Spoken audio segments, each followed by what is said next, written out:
Three things happening right now in growing service businesses that are killing the customer experience, killing retention, killing business growth. And most owners, most leaders, most founders are not even aware of them. And here's what I've noticed in my experience. By the time they even notice them, like it's already too late because they would have already lost client reputation, revenue, market share. Like it's just a lot. And so today in this video, I want to share with you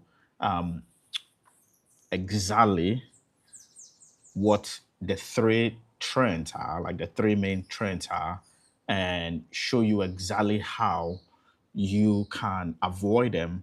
Because if you don't, it becomes very expensive if you are not aware of these things. And so that's my goal in this video. And if you are joining us, wherever you're joining us from, whether you're on Facebook, you're on LinkedIn, or you're on YouTube, just engage in the comment. And in the end, we are going to do Q&A. If you have any questions, and you can go ahead and ask me in the chat. All right. So just know that everything that we are going to be discussing, everything that we are going to be doing is going to be intentional. Nothing is going to be accidental. And so please pay attention. And if you give it the attention it deserves, you are going to get so much from it. So before we even get into it, right? Here's what makes these trends or these three things that I'm going to be talking about even more dangerous. It's critical, right? They do not look like problems at first, like in any businesses, in any growing businesses. In fact, they look like growth. They, they look like growth. And that's what makes them so invisible, because oftentimes what you have happening is that the business has grown, you have more clients, you have more customers, you have more locations. Based on your situation, based off of what is happening in your world, you probably have more revenue as a result. Like things are looking great and everything seems to be working like it should. But that's also the danger, because the invisible things that I'll be describing today are also very expensive if you're not paying attention to them.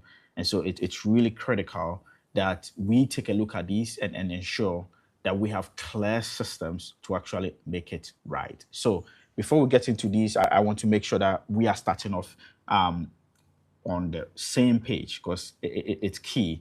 If we cannot agree to certain things, then it's going to be harder to really get the most out of this. So everything I'm going to share with you today comes from one simple principle when it comes to growth, and that we have to accept it first.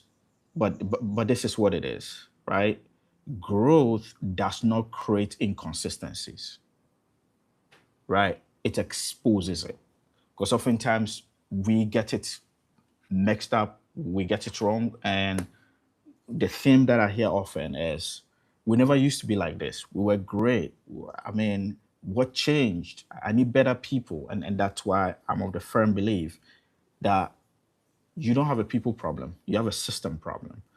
And if you truly understand that what you're having or what you're going through is not because of your people, but because of the lack of the system that you have, then it's going to make it easy for us to diagnose and actually find solutions to these issues.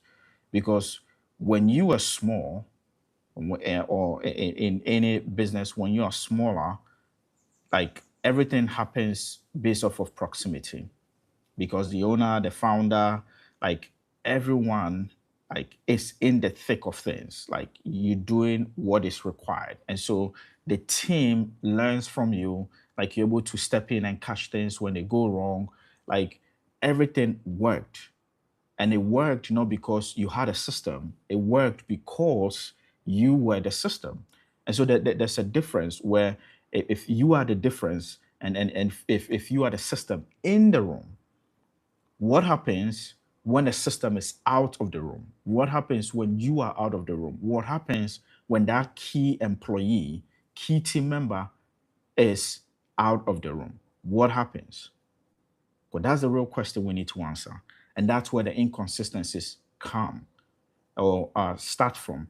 Because when you grow, and which we'll get into. But like when you grow, like things naturally begin to shift because now there's operational complexities. You just have more things to deal with. And so if you have not deliberately designed a system to keep up with consistency, to keep up with what made you great when you were smaller, your team is not going to execute whatever it is that you thought made you great when you're smaller. They are going to interpret it because most businesses don't design it, don't define it to even end up designing it. And so they think, well, I don't know, when we were small, we were so much better. And so the easiest culprit in all of this is the people because what changed? Our product and service remain the same, right? Like we still do the things that we're doing, but because now you have more people and you have not clearly defined what great looks like, define what the expectations are, and so you cannot design what the system should look like. Now people are interpreting instead of executing what made you great. And so it's just easy to blame people, right? So why these three trends are hitting growing service-based businesses the hardest right now is because they are missing the key point that it's not growth that caused the issue. Growth just exposed the issues that were already there. Okay, so it's important that we are all on the same page when it comes to this.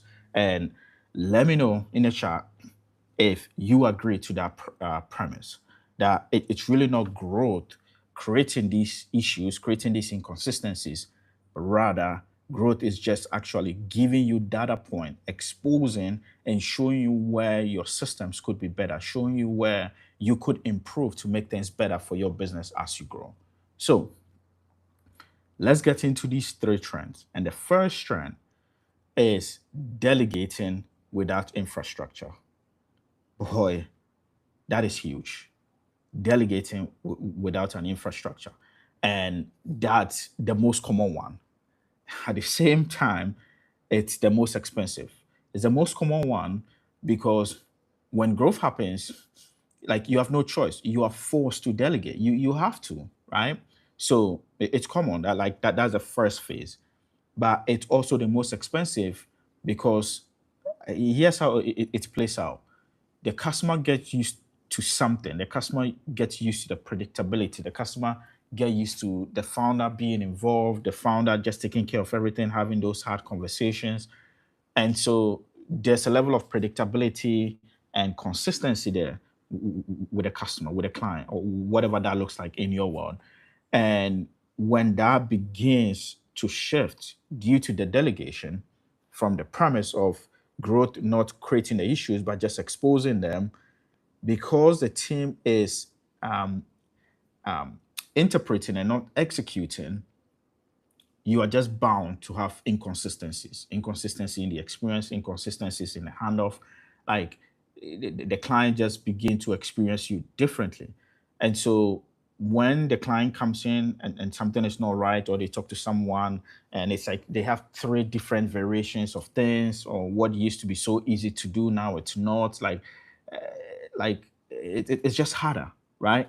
So you actually make it difficult for your team members to execute because now they don't know what great looks like, which we'll come to, but like they are trying their best. They are trying their best. And here's the problem. The owner never defined what great looks like in the first place. That's the main problem. So the team does not execute it, right? They keep just interpreting it and trying to figure it out and hearing, well, just take care of the customer. Just be kind, just be nice. Like, but all these things are vague. They're vague. Like it doesn't clearly tell them what the expectations are or what it is. And here's the biggest reason why that often happens. Why oftentimes leaders just delegate without defining is because, right? It's because they think it's common sense. They think it's common sense. They think, well, I told them to take care of the customer. I mean, they should know what to do. They've watched me do it. They've seen me do it. Like I was there. Like I showed them, right? Um, and so leaders think it's common sense. I don't know why I have to define it. Like you should know what it is when I say take care of the customer. But here's the thing: common sense is not common practice. Common sense is not common practice. And so, as much as you think your people should know, if you don't clearly define it, like they cannot execute, right? And so that's why I'm of the firm belief that if you don't define it, they will decide it. They will decide it in terms of they will decide what great looks like. They will decide what to do. They are trying their best as much as possible to make it work. And then here's the interesting part on the flip side, your customers are also doing the deciding too. They are also deciding what to do. Because you become so unpredictable, they are then now deciding whether to do business with you or not. And that's why the premise of understanding that growth exposes the inconsistencies, not create them, is key.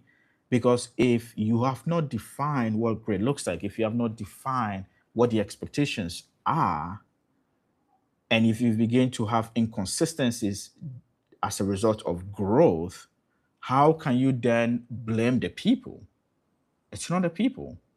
You never design a system to still maintain or keep up with growth when it comes to consistency, right? And I think here's a great exercise, right? Here's a great exercise. I'm sure if you ask your team right now, what is great service, right? Like, what do you mean by great, right? And it has nothing to do with service, right? But this is a principle. This is a natural principle. If you ask someone based off of what the context is, what does it mean to be great? You're going to get different answers. Here's the interesting part. The answers most likely are not going to be wrong. They are all going to be right. The danger is that they are not going to be the same either. And that's the problem. Because everyone is trying their best as much as possible to have the right definition for them. And that's why it's always important that you define it. Because if you don't, your clients are going to notice the changes. They are going to stop referring, right? They are not going to renew, right? They start shopping around, looking for other alternatives because you have become so unpredictable. And while all this is happening, you can have the owner there, the founder there. But I think the main thing is you begin to think about why is growth feeling so fragile? Because you think it was going to be easy as you grow. But that's the issue with delegating without an infrastructure. The issue is not the people. The issue is because you never had a system to keep up with growth, to maintain the same level of service and experience, or to keep up with what you are good at, to keep up with what made you great in the first place. And that's the problem. So I say all this, and I'm not saying the fix is to stop delegating. That's not it. The delegation is not a problem. So I really want to make that clear. The fix is to build a system before you send it off, right? Before you delegate it. It's critical. It's critical. Build a system, build an infrastructure first. And how you do that is to document the standard, define what great looks like, right? Um, Make it easy for your people to know exactly what is expected of them, and then train it consistently, like and make it measurable. And so I want to just give you a simple framework that you can use when it comes to this, and it's DIM. Define what great looks like, define whatever that is, right? Inspire, that's what you have to train and consistently train it, reinforce it, and then measure. Is it working, right? Do our people know what that means, whatever that uh, is, or whatever that looks like in your world? You have to measure it consistently, and make people know and understand what is possible. Because if you do that, then it just makes it easier for your people to deliver with a level of consistency. And that's why the world class brands out there are able to deliver consistently with ordinary people. It's no magic. It's no magic, because without it, right? Without it, trying to hire your way out of it, it's not going to work, because every hire you bring on thinking that it's a people problem actually makes it worse. It actually makes it worse. Because if you don't know the system you are bringing them into, if you don't know what it is, and you're just hiring people because you think you have a people problem, it's only going to make it worse. You're only adding to the problem and making it worse. It is critical. So it's important to understand delegation is not a problem. Delegation is not a problem. Make sure you build the infrastructure, make sure you build the systems, so that you have a way to drive whatever it is that you're trying to delegate. If you don't have the right infrastructure, like the system is the vehicle, the people are just what drive it. Do you have the system? And that's key. That's key. So the second trend is inconsistent handoffs. Inconsistent handoffs. And this one actually hides in plain sight when you begin to think about it. It hides in plain sight. Most businesses think the customer experience is one department's job, right? It's the customer service team, the accounts manager, the front desk, whatever that looks like in your world. But here's the reality: the customer experience is not one department's job. It is everyone's job. It is everyone's job. And every time a client talks to another department or talks to another team, a different location, and they are like the handoff is not smooth, and every handoff feels like a risk, right? You ever dealt with a company where it's like they keep transferring you, and every time you go to the next person, you have to explain everything all over again? Like, that is terrible handoff. That is terrible handoff. But it's essential that your people understand that everyone is contributing to it, and everyone should know what is expected of them, and their roles in all of it. Because if the handoff is not clean, if the next person does not have the right information, if the standard changes depending on who is working or depending on which location, which department, whatever, right? Your customers are the ones who feel it. So the customer does not really experience your department. Yeah, your departments are there for your operational efficiencies, and to make sure that you have things flowing and moving in the right direction. But the customer only sees one company, it doesn't see your department. And so when the experience changes, or depending on who they are talking to, it's vital that you understand this is killing your your retention. It's just creating risk as a result, and that is why it is critical. Because when the company stops feeling reliable, that's where retention becomes an issue. And I learned this the hard way. I learned this the hard way working at a dry cleaner, and I did not understand the importance of those communication. I did not understand the importance of the like how everything worked together. All right, as someone did ask, tough love. Yes, the DIM is define, inspire, measure. Define, inspire, measure. So I hope that that is helpful. And so define the standard, make it clear, make it easy for your people to understand, and then inspire them, which is really training it, making it consistent, showing them every time that happens, right? Showing them consistently every time something like that happens, or what you are looking for, whatever it is that you define, every time it happens, showing them, like connecting it back. So that's where the inspiration comes in. So there are multiple variations of the inspiration. It's not just training. It's also making them aware of it when it happens every single time, and then measure it by putting systems in place to see, okay, is it happening every single time, or is it not? Where is it breaking down? Where are the opportunities to improve and make things better? So I hope that was helpful. So back to the second trend, which is understanding that like every department plays a role, and all that. I experienced this first time when I worked at a dry cleaner. And when I came into the dry cleaner, this was when I used to work at a convenience store. I had worked 16 hours during Thanksgiving, and I was tired. I was looking for something to do. And the next thing was the dry cleaner across the block, right?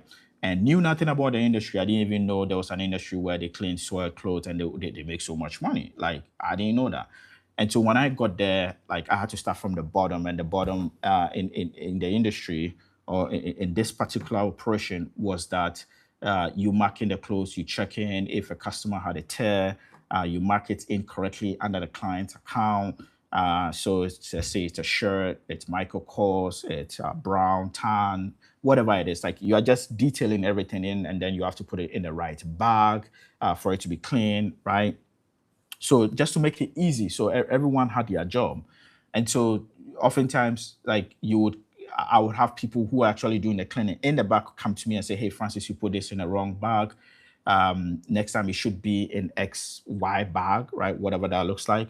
Or the driver who delivered the clothes, because we had free home pickup and delivery, the driver will come to me and say, hey, Francis, you put this in the wrong account, or the customer didn't have any account, didn't have anything on their account this week. Maybe they were out of town for the summer and they wanted us to deliver next week.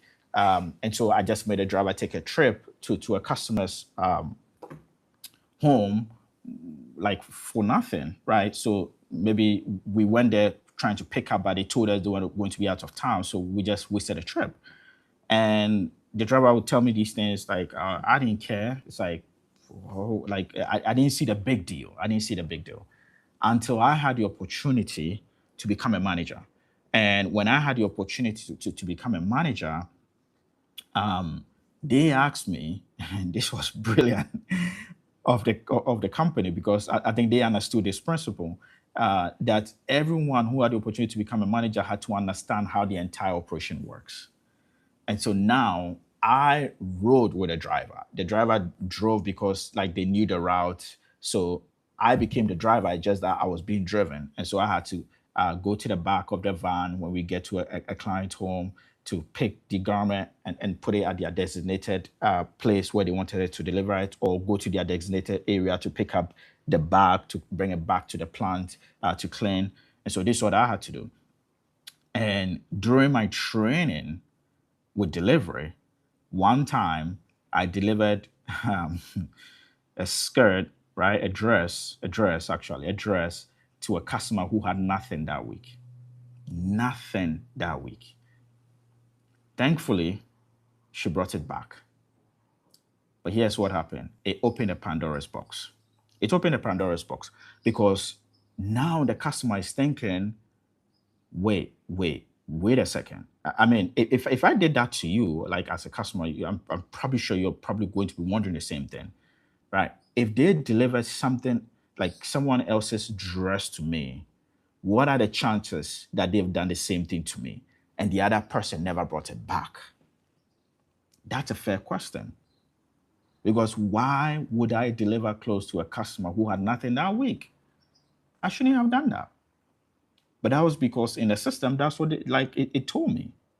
So someone, like, made a mistake. I just followed because I was trusting my team member to have done the right thing. And it was like, in that moment, that's when I realized the importance of the coordination between the department. Otherwise, I would never have understood it. Like, they were counting on me just like I was counting on them. And every department, everyone is working together for the betterment of the customer. It's critical.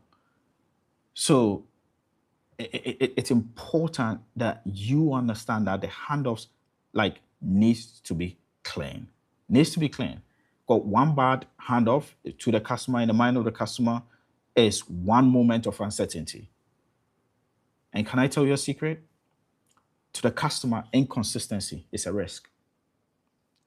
Inconsistency to the customer is a risk. And so when the customer feels like you cannot be trusted, they cannot depend on you, they cannot count on you, they are not going to come back. That is vital. That is key. And so, like, it only takes one. That's all I'm trying to say. Like, it only takes one mistake, one bad handoff for trust to break. For trust to break. And that's why it's so important that if nothing is completely aligned, nothing is completely clearly defined, it's just going to make it harder, difficult for your team to do the same. Really, really difficult. So the third one, which I think is the most important, is disengaged front lines. This is one of the trend. Like you are not aware of it, but like it's overlooked. But here's the alarming thing. Here's the alarming thing, and this is based on data, right? Research continues to show that among service-based businesses, employees or employee engagement are the least consistently, are the least and lowest, whatever you want to put it, among sales and service team members. Employee engagement are the least among sales and service team members. Now, why is that alarming? Why is that alarming? Think with me for a second. These people, sales and service team members, are the exact people who interact with the customer the most, who interact with the client the most. So if they are the least engaged in the workplace, that is a big problem. Like, let that land for a second. And also, like, your sales and service team members, in most cases, oftentimes, are the least trained, lowest paid, right? And they are the ones interacting with a customer. So if the people who interact with your customers the most are the people whose attitude, energy, and attention directly shape the customer experience, and they are the least engaged, that is a big problem. And that is something that we cannot overlook anymore. And here's why that matters. Like, here's why that is critical. Like, you cannot have a great customer experience without a great employee experience. It is not possible. It is not possible. Like, a disengaged employee does not deliver a consistent experience. They just don't. They deliver a distracted one. Let me say that again, right? A disengaged employee does not deliver a consistent experience. They deliver a distracted one, right? The one that is like going through the motions one, right? They are just doing their job one. And your customers feel that. Your customers feel that. And oftentimes, like, we don't think that is key, but like it may not, like, customers may not feel it like always, like it's not always conscious. But let me tell you, they feel it. They feel it. And I think this is an issue with leadership. And I believe Simon Sinek said it best, right? Simon Sinek said it best. He said, leadership is not about being in charge. Leadership is about taking care of those in your charge. And this is one of the biggest mistakes I see with scaling service businesses. They want their teams to care about the client, about the customer. They want their teams to care, but they don't show their teams that they care. Like, you want your team to care, but you're not showing them you care.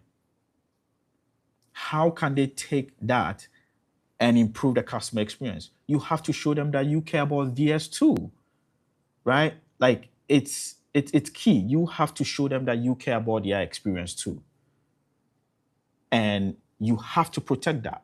Like, and that's why you have to clearly focus on defining the experience, making sure that the handoffs are clear, like clearly stating the expectations, like what they are. Because you have to ask yourself these. You have to ask yourself these questions, right? Have you given them the clear standard? Have you given them what it takes? Have you given them the right training? Do they have what they need to succeed, to be successful? Do they know what great looks like? Because it's not just about the rules, it's about why the rules exist. And this is not even about rules. And don't let me get into rules, because then when we are talking about rules, then it's about policy, right? Like, we We don't do that here. It's not about policy. And when I say rules, it's in terms of rules to protect the client experience, rules to protect the customer experience. Because a team that understands why, like, why does, like, why these rules protecting the customer exist, understand the importance of the standard. And as a result, they will protect it. If I don't understand why something exists, there's no way I will try to protect it. And if I understand it, those standards will be protected even when you are not in the room, even when the owner, the leader, that key employee are not in the room. And that's what it's all about. Can your people protect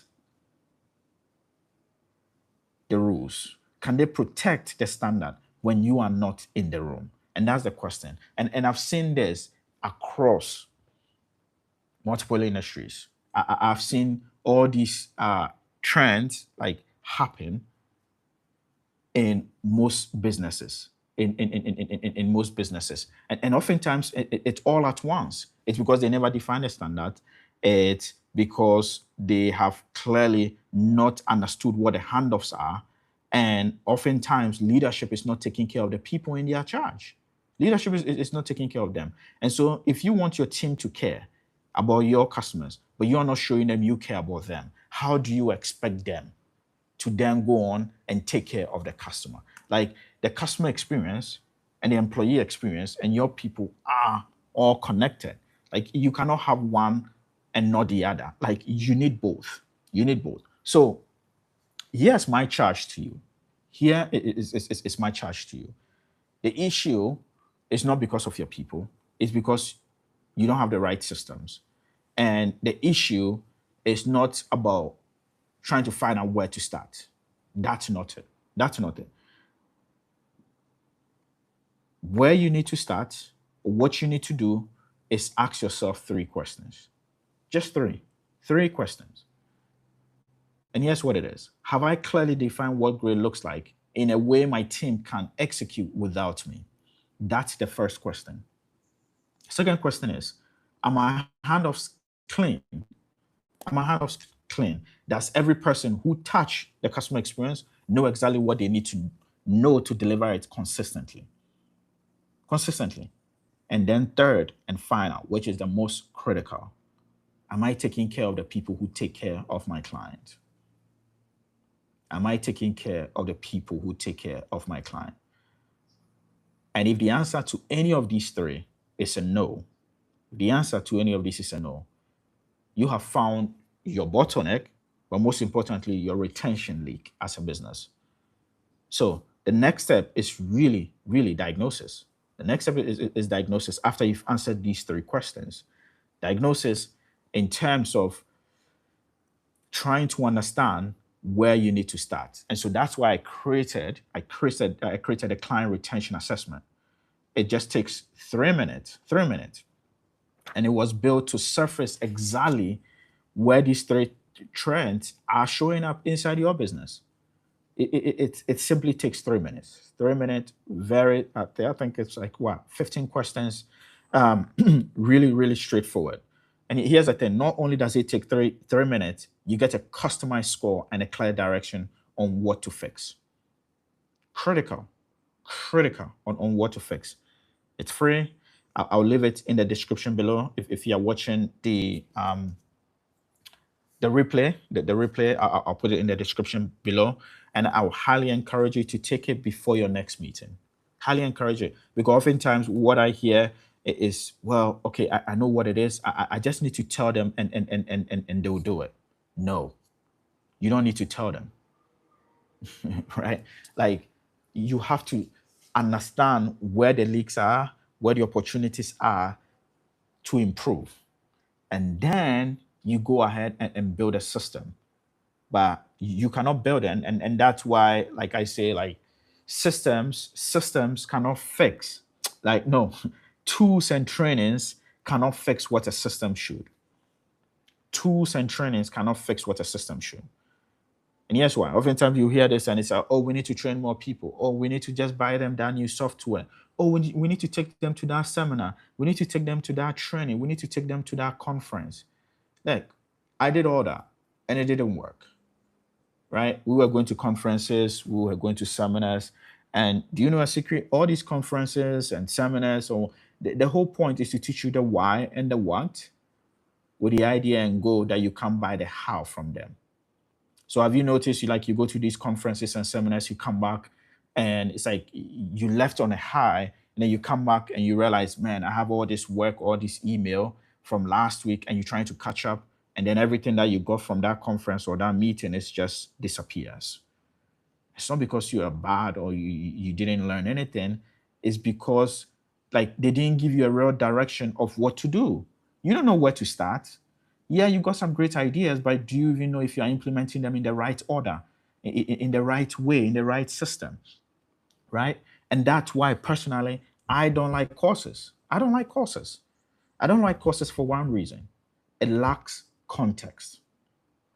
It lacks your context. It's just someone sitting there and talking at you on a pre-recorded video. What if you have questions in a moment? What if as you were watching, you had a thought, but that question never got answered because the thing was recorded and it lacked your context? And that's why I like doing lives. Because if you have a question like someone just asked in the chat about the DIM, the DIM, which is the define, right? Inspire, and then measure. I'm just putting that in the charts right now, right? That is key. Like they got their question answered in the moment. There's far more value in that than just watching a training or watching a course. And that was just my rant for the day, right? That was my rant for the day. But really highly encourage you, if you want to have a right system and a right approach in terms of how to fix this, go ahead and take the assessment. Go ahead and take the assessment. Like I said, I'll leave it in the description if you're watching the replay. And if there are no other questions, I'll see you next week. I hope you truly found value in this. And always remember, growth doesn't create inconsistencies. Growth just exposes them. And also, every customer, every client you keep is a competitor you beat. I'll see you next week.